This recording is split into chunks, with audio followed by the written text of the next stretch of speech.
300,000 people die. That's business as usual. How long do you take statins? How long do you plan to live? First of all, how they do it is money. Money is big. Money, if I give grants, you can study what I'm going to give you a grant for. So they direct a lot of research with their billions and billions of dollars. And it was actually interesting, the British Journal of Medicine had a review looking at the same research and determining if the research was funded by government money or the research was funded by private money like pharmaceutical agency. The results came out 4 to 5 times more in the favor of the private industry when they paid for it, as compared to when it was just government money without any special interest behind it. So right away, there's a manipulation of the data. You go, well, you mean these guys are cheating? I go, well, they're selecting the data to fit. Why? Because if I'm getting a grant and I write back, I say, sorry, pharmaceutical, I checked all your stuff and it doesn't work. I'm not going to get another grant from them. So are the doctors lying? Well, they're not lying, but they pick data that supports their point. So they already have a conclusion before they even did the experiment. Okay, even in a double-blind study. Yeah, there's no such thing as a double-blind study. Okay, because people bring their own preconceptions to any study. Absolutely. And maybe even the pharmaceuticals are choosing which things to fund because they know they'll get the results. Absolutely, and one of the things they're trying to get rid of are people who respond to the placebo effect, because the placebo effect throws the data right off the chart. A simple fact is this, and people might be upset, but the drugs like Prozac in laboratory tests are no better than a sugar pill. And that's how many billions of dollars a day on this planet are spent buying Prozac. Yes. Or statin drugs. Statin drugs help less than 3% of the people that take them. And in fact, they cause side effects that are dangerous in about 23%. So you help 3% with a drug, 23% are getting toxic from the drug. And the idea is these are drugs that, how long do you take statins? How long do you plan to live? Yeah. It's like, oh my God, that's they're drug dealers. Cash cows. They're they are drug dealers. They're good drug dealers. And I would call you out on placebo effect, but this has been well studied. 60 Minutes has done things about that. A third of the cases isn't far off for, it having a benefit on the sugar pill. So Absolutely. We know that's true. And when I talk to people I know in the States, my family members, my relatives, my dad, I'm like, what's going on? And he's always, I'm on this statin, I'm on this cholesterol drug, I'm on this, I'm on this. I'm like, really? Is there something that wrong with you? Like, everyone's medicated there. It's pushed beyond any belief because it's advertised every 10 minutes on television. There's a new drug or a drug, and it's put into their heads like, your life's not working right.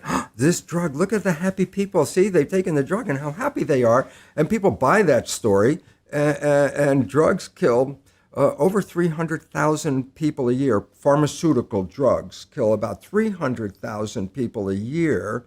And everybody's, that's just the cost of doing medicine. And yet they have a war on drugs, which kill less than 30,000 people a year. And all of a sudden you got a war because 30,000 people died. 300,000 people died. That's business as usual. It's like, wow. And most people would blow their mind with those stats, but I think you're probably right. As in this whole huge war on drugs we have around the planet, all of the overdoses, all of the shocking stories and the things you see in movies, 30,000 deaths. Versus 300,000 due to pharmaceutical drug deaths. Prescribed. Yes. By a doctor. Yes. That ad that you saw on television. Yes. And then you have it. Yeah, that says a lot. Now, how can they actually control the discussions in medical schools? It's one thing if they control the studies. How can they control what people are talking about, what people are teaching? Where does funding come from? Where does money come from in a medical school? Who gets paid? Doctors get paid. They get paid to prescribe drugs. They have these young women, you pick, who are the drug reps? You look at them, you line them up, there's a few guys over there, but most of them are all these pretty young women. Why? They walk in a lab, give a smile, here's some samples, hand these out, and the next thing you know, then the doctor is prescribing their patients to those drugs. There's a story, there's even movies about that. Okay, that's a real story. The schools get money from pharmaceutical agencies, and research, I said, is big. Research is big. People don't understand, when I was teaching at the University of Wisconsin School of Medicine, I gave 6 lectures a year. And the government at that time and the people were like up in arms, just like, you pay these professors this much money, and some of them like Lipton only teach 6 classes in a year? And when the truth came out, why? When I get a grant, the school gets an extra 56% of whatever the grant was back then. So if I got a $100,000 grant, The school was given $56,000 to have me have the grant. They called it overhead. And when they put the numbers together, the researchers were bringing in nearly half of the money to run a university. So all of a sudden they turn around and go, yeah, don't kick the cash cow. If it's 6 lectures, he's still bringing money and paying more than his salary and supporting the school. So research is a very big commodity at a university because it offsets their expenses. Okay, so it's a racket. It is a racket. And all these pristine, like these universities, you look up at these hollowed schools and these noble things, behind the scenes, Money. it's a lot of dirty money. Absolutely. Look, I mean, I was required to get a grant. That's what allowed me to be there. Well, I said, where do you get your money from? Well, you can get it from government, but government money is less and less every year. Private sources, Muscular Dystrophy Association, American Cancer Society, all these societies support, and pharmaceutical straight cash money, cash cow. Okay. How do we break this cycle? How do you fight these huge companies? Basically stop buying the product. And you say, but how can I stop buying the product? And the answer is, well, empower yourself because you're the one that controls all this. Any drug that affects you, you got to understand this. If I take a drug and it affects me, the reason why it affects me is because I have a natural equivalent of that drug in my own biology. You don't take a drug and it affects you and you have a receptor for that drug, like you were having this protein receptor for a drug you may never take. That would be silly.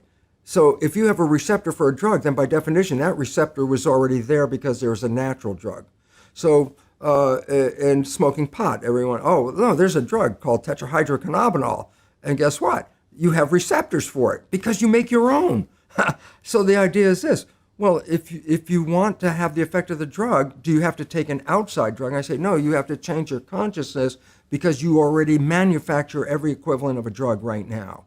And the idea is, if you're not manufacturing it, then that means your consciousness is not supporting you in your health. And it's really an adjustment of consciousness, not an adjustment of your biology. So it's a mindset shift that we don't need the solution in a pill, that we're not victims, that it's not a fatalist, way of looking at life, that your future is predetermined. Well, see, that's the old genetic story. Oh, right. You've got this cancer gene. There is no cancer gene. That's an absolute truth. I can say it right here. There is no gene that causes cancer, not one.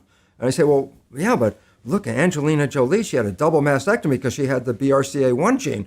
And I go, yeah, 50% of the women with the BRCA1 gene never get the cancer. What's the point? If the gene causes cancer, how can 50% of the women that have the gene not get the cancer? And the answer is the gene alone is not causing the cancer. It's associated with it, but it doesn't cause. You have to have some life stimulus kick it off, and then we'll select that gene. Okay? And what would that stimulus be? Mostly in cancer, anger. Is that proven, or is that just a theory? No, there's a collective nature of who are the cancer patients. What's a characteristic of a cancer patient? Most of them are very upset in their lives. They're not happy. They're not, releasing their emotions, stresses, holding them in, bottling them in. And the chemistry of stress is a chemical. And the chemical, here's a simple fact. Stress causes at least up to 90% of doctor visits. You say, how can stress do this? And the answer is very simple. Stress causes a hormone called stress hormones, cortisol, to be released in the body. I say, what does cortisol do? I say, number one, it causes the blood in the viscera, the guts, where maintenance of the body and healing comes from all the organs.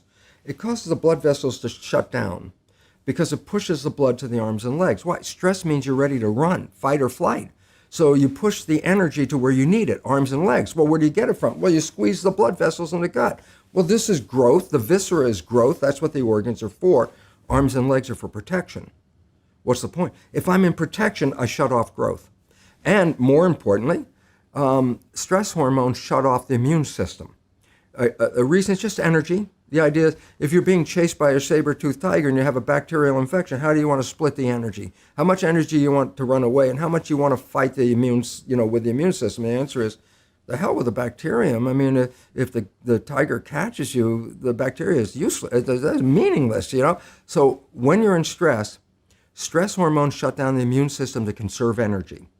Does the immune system use energy? Of course. If you've ever been really sick, you never even got out of bed, you have no energy. And if you're in fight or flight mode, you need the energy to deal with the world, okay? So stress hormones physically shut off the immune system. When you're under stress, that's when sickness starts to show up. In fact, it's so good at shutting off the immune system, doctors give patients who are going to receive a foreign organ, a graft of a kidney or a lung or whatever they're grafting, that's foreign tissue. If you put a foreign organ in your body, your immune system's job is to eliminate it.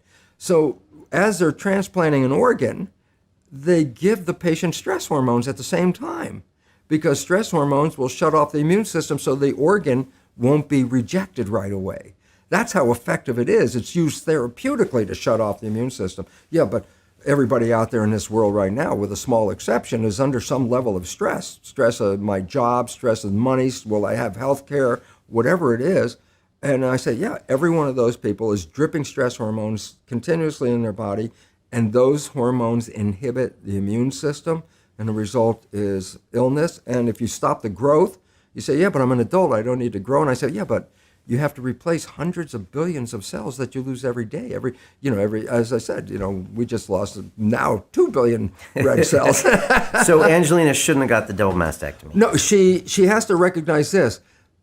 The gene didn't cause it, okay? But it's related to a lifestyle.